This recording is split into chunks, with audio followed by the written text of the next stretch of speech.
pindah ke waktu zona MU TV sebentar karena ini waktunya kita sedikit update. Tadi gue udah bilang kalau Ralf Rangnick juga udah resmi medsos MU udah bilang Rangnick udah bergabung sama MU, artinya udah resmi welcome to Manchester United Ralf Rangnick.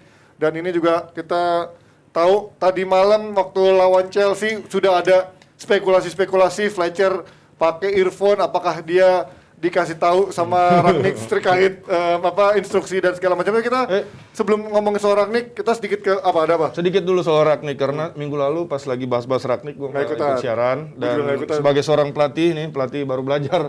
Salah satu referensi saya nih coach ketika baru belajar mau ngelatih, pengen ikut kursus adalah buku-bukunya dari seorang Ralf Rangnick. Jadi perannya dia ini benar-benar luar biasa banget buat sepak bola di istilahnya di dunia. Jerman. Dia adalah guru daripada para guru.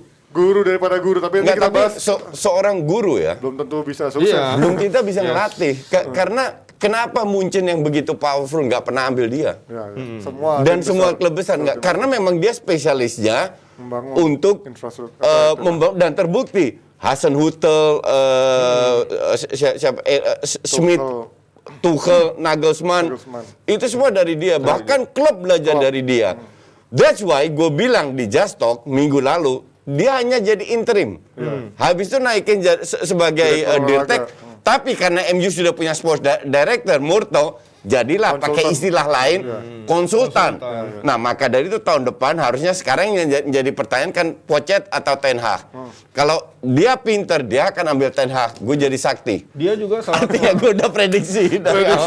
Bener lagi dong prediksi. Dia juga orang yang berjasa. Jerman bisa juara Piala Dunia 2018 itu kan juga berkat gaya main yang dia coba ajarkan ke pelatih-pelatih pada awal 2000-an ya. Counter press, gegen pressing. Orang banyak nanya, gegen pressing sama counter press bedanya apa? Ya sama, itu bahasa Jermannya gegen pressing. Bahasa internasionalnya counter press. Lu pegang bola, lu harus ngepres 8 detik. Ketika nyerang 5-7 detik itu istilahnya. Itu semua dipopulerkan sama dia. Coach, kalau Joachim Low ke MU kerja sama bareng Rangnick, apa tuh tadi? Cocok nggak? Joachim Low? Harusnya sih cocok, cuman Joachim Low ini kan juga pelatih cukup senior ya. Jadi gue nggak tahu bentrok atau enggak. Nah kalau Ten Hag Muda. nggak usah muda atau senior apa, visinya udah cocok, udah klop. Jadi tinggal dimasukin. Kalau Pochettino beda lagi. Dia nggak main ngepres, lebih sering bertahan dengan pemain bintangnya ngandelin sprint doang, iya kan? Joachim Low kenapa nggak cocok di MU? Karena dia nggak pernah sukses di klub juga. Dia lama banget di tim nasional dan lamanya juga jadi asisten. Memang dia menang Piala Dunia dan sebagainya macam. Tetapi ada tendensi habis Piala Dunia 2014 itu dia menurun performanya. Jadi jangan harap deh dia yang ke MU. Gue lebih setuju juga kalau yang kesana adalah Ten Hag. Tapi Jerman kelar lah, maksudnya Joachim Low kelar lah kalau ke MU karena di MU itu di Inggris itu paparazzinya gila. Kalian tahu kan kebiasaan Joachim Low apa? Itu akan difokus tiap menit, tiap hari. Gue rasa pressure-nya kelar sih Joachim Low. Gue rasa Joachim Low itu harus pensiun. Iya.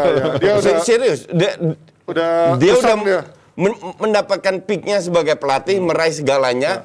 Habis itu agak menurun, udah. Ini waktunya untuk pensiun. Jangan coba-coba kayak pelatih Italia juara 2006 Marcelo Lippi, habis itu dia ke Cina, kemana, ke Guangzhou semua, nggak ada yang berhasil. Atau ke Cina cari duit, atau ke Timur Tengah, atau ke MLS lah. Cuman cari duit aja lah, jangan ke Liga Spanyol, Serie A atau bisa itu juga lagi. ke salah satu negara di Asia Tenggara. Tapi lo baru mulai jadi pelatih udah nyari duit sekarang, Bes. Kenapa? Baru mulai ngerintis pelatih udah nyari yang tim berduit. Tapi kita balik lagi ke soal MU sama Chelsea. Ini tadi inflasi, Pak. Inflasi harga susu. Lupakan soal Rangnick. Kita ngomongin soal MU-nya tadi malam bisa menahan Chelsea di bawah Carrick dengan kejutan Ronaldo dicadangin, pakai 3DM. Kalau menurut kalian sebuah perubahan yang efektif atau menurut kalian ya ini nothing tulus aja buat Carrick nyoba-nyoba eksperimen. Karena dia nggak akan jadi pelatih juga kan. Carrick ini kan lagi carmuk. Oke? Setuju. Nggak, dengerin dulu. Iya. Let me finish.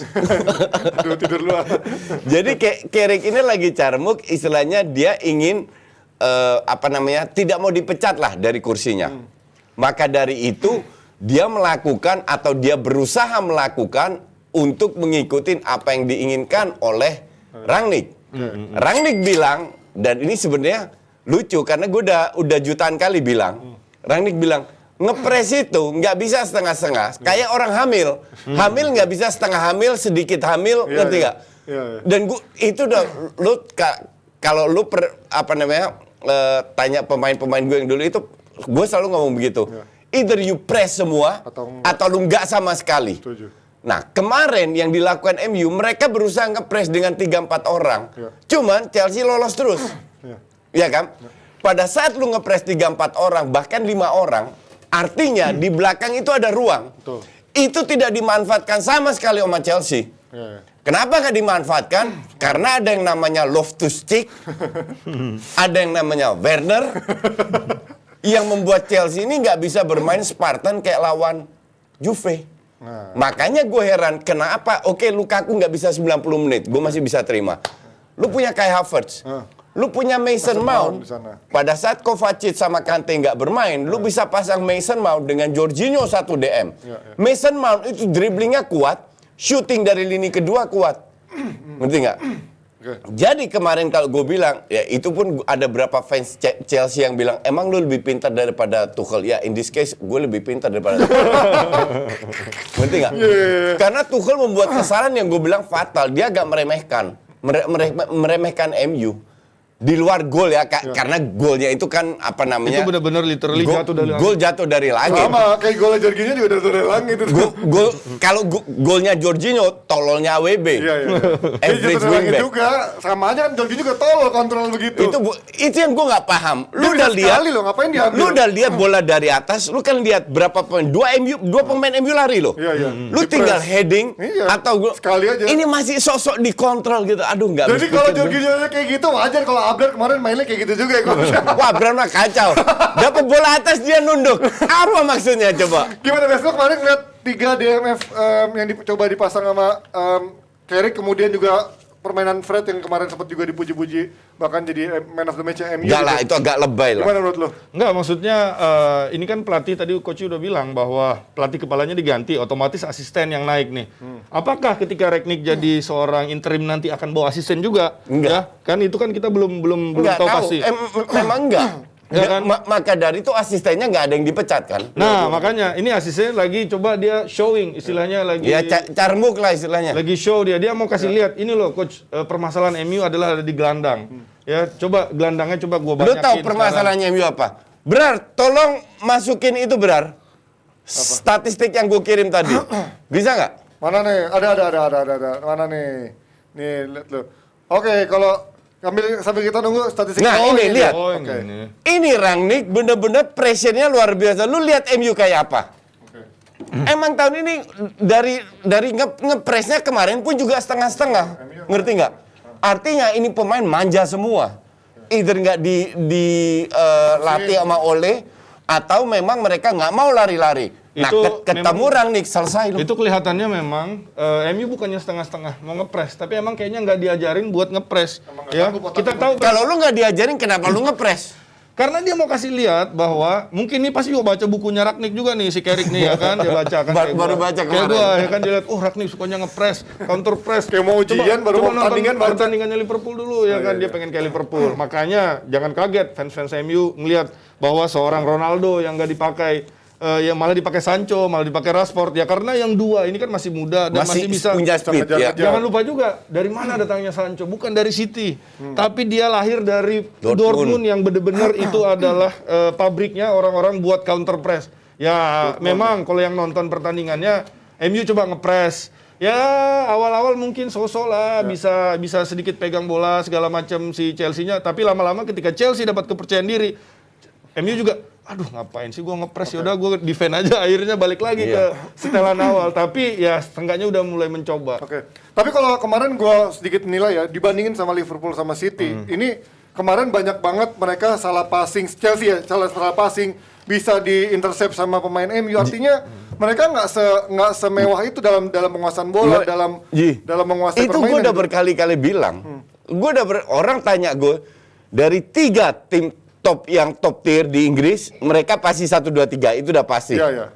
Yang keempat untuk Arsenal, bukan MU. Lihat aja terakhir musim. Dari 3 itu, orang tanya ke gue ya, gue bilang Liverpool atau City.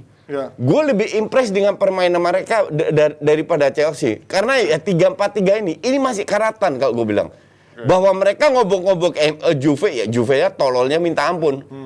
Main Juve tarkam. Bukan karena Chelsea juga pemainnya Karena lagi Juve udah ada lolos. rotasi juga. Karena juga bukan karena pemainnya juga di sini kelihatan bahwa peran Kante itu penting sekali. Iya, gue juga setuju. Orang meremehkan Atau Kante, minimal that's why Kovacic gue ditanya sama box to box kalau nggak salah, gue bilang untuk gue yang harus menang Ballon d'Or itu Kante.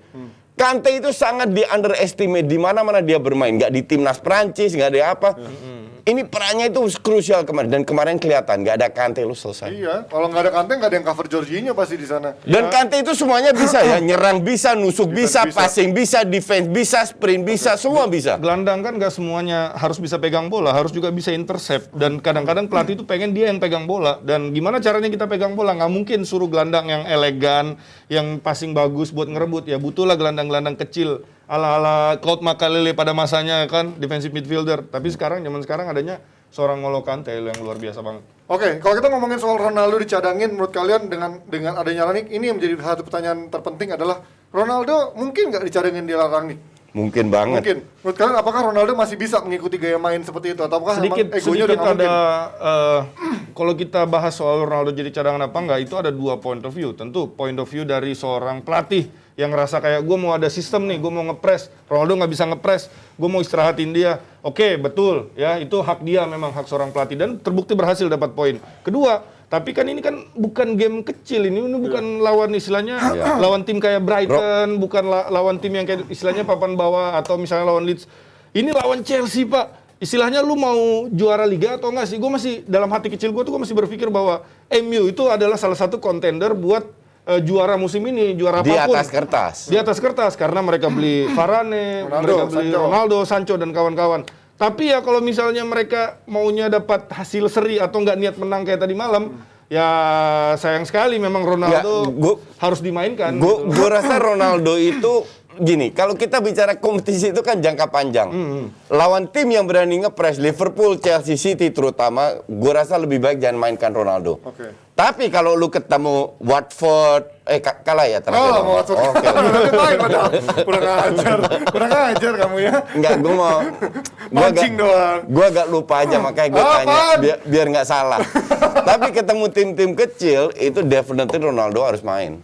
Oke, Cuman ini kan masalah rotasi lagi. Iya sih, ini rotasi dan ya kita juga belum tahu apakah Ronaldo ternyata Tadi bisa juga dimaksimalkan untuk lu bermain bilang, pressing apa enggak? ada yang bilang Fred adalah man of the match tadi malam. Kenapa Fred bisa mengeluarkan kemampuannya? Karena sekarang dia agak sedikit lebih free. Ya, dia ya. lebih bebas buat Bebas nge-press, bertahan ya buat kan? intercept. Karena ada Matic di situ, Sama ada Matic. McTominay. Maticnya bertahan bener-bener. Enggak lah, come on. Kita tahu Fred semua mainnya kayak gimana. Oke, kadang dia memang main bagus, cuma sangat tidak konsisten. Konsistensinya yang belum. Kalau itu Semalam oke lah. semalam waktu kesalahan si Mendy, Iya. kalau itu Kante masuk itu bola. Iya, cuman maksud gua dia berhasil Masuk berapa kali. itu bola. Fred berhasil berapa kali ngerebut bola di Iya, daerahnya Chelsea karena sendiri, Chelsea ya. di tengahnya katrok. Oke. Berarti karena main Chelsea-nya katro, Fred jadi kelihatan bagus ya Oke lah sebenarnya. dia semalam karena ada Matic ini. Ziyech yang Matic bagus. nahan. Tapi Ziyech juga banyak hilang bola, coach baru di babak kedua lumayan. Dua atau tiga kali dia kesalahan. Tapi kalau bahas pemain yang bagus, yang jelek sebenarnya tadi malam itu si Bruno. Iya. Sebenarnya Bruno yang Bruno jelek. cadangin, Ronaldo yang main. Karena Bruno mungkin 80-an ya terus menit. yang suplai bola siapa? Ya, Nggak long ada. aja, long ball. Selalu Van de Beek masuk kalau Bruno keluar. Bruno Iya. penting kalau Bruno gue bilang. Tapi tadi walaupun malam hilang coach. Nggak Ya kelihatan. namanya manusia bisa lah main jelek. karena ya itulah namanya manusia ya. Oke, sekarang kalau Berarti kalau Fred main jelek namanya manusia. Fred itu terlalu sering main jelek. That's different. Oke, kita panggil Intan dulu sebelum kita bahas Serie A nanti ya. Wah, emang bener-bener ya kalau udah ngomongin MU itu nggak ada habisnya. Padahal hasilnya cuma seri aja ya. Apalagi Seri kalau aja. kalah makin seru pasti. Serinya jangan banyak-banyak bahas. Kita bahas tuntas lah pokoknya Serie A. Tapi malam hari ini diskusinya makin seru karena ditemenin oleh kopi kapal api spesial mix gula aren. Yeay. Perpaduan sempurna kopi hitam kapal api dengan biji kopi pilihan dan gula aren asli. Aroma dan rasanya jelas lebih enak. Pastinya dong. Nah, Jebret Team bisa dapetin ini di toko-toko terdekat sekitar kalian atau di supermarket dan juga minimarket yang ada. Nah, sesuai dengan janji Intan tadi nih, Intan mau kasih kuis persembahan dari Kopi Kapal Api Special Mix Gula Aren. Pertanyaannya adalah, ini dia Kak Panji pertanyaannya ya. Oke, pertanyaannya. Jadi pertanyaannya adalah, dengan hasil seri semalam, Sudah berapa kali Chelsea mendapatkan hasil seri di IPL musim ini? Nah itu dia pertanyaannya, udah ada ya di sana, kalian bisa baca. Dengan hasil seri semalam, sudah berapa kali hasil seri yang didapatkan Chelsea di IPL musim ini? Kalian bisa langsung jawab dengan format nama, underscore jawaban, dan underscore Instagram. Kalian buat yang udah siap, nanti tahu jawabannya, jangan lupa cek-cek DM Instagram ya, karena kita bakalan kirim link Zoom. Nanti kita bakalan nge-zoom langsung ya Kak Panji ya. Kita akan tanya langsung sama kalian, kita invite Zoom di sini. Nah nanti kalau Intan tanya kopi kapal api special mix gula aren, jawabannya kopi dengan gula aren asli. Itu dia. Oke, thank you Intan. Lanjutin. Pada cek DM Instagramnya ya. Siapa tahu kalian yang beruntung jebretin. Jadi sering-sering rajin ngecek DM Instagramnya sama cek saldo ATM kalian apakah masih ada. Oke.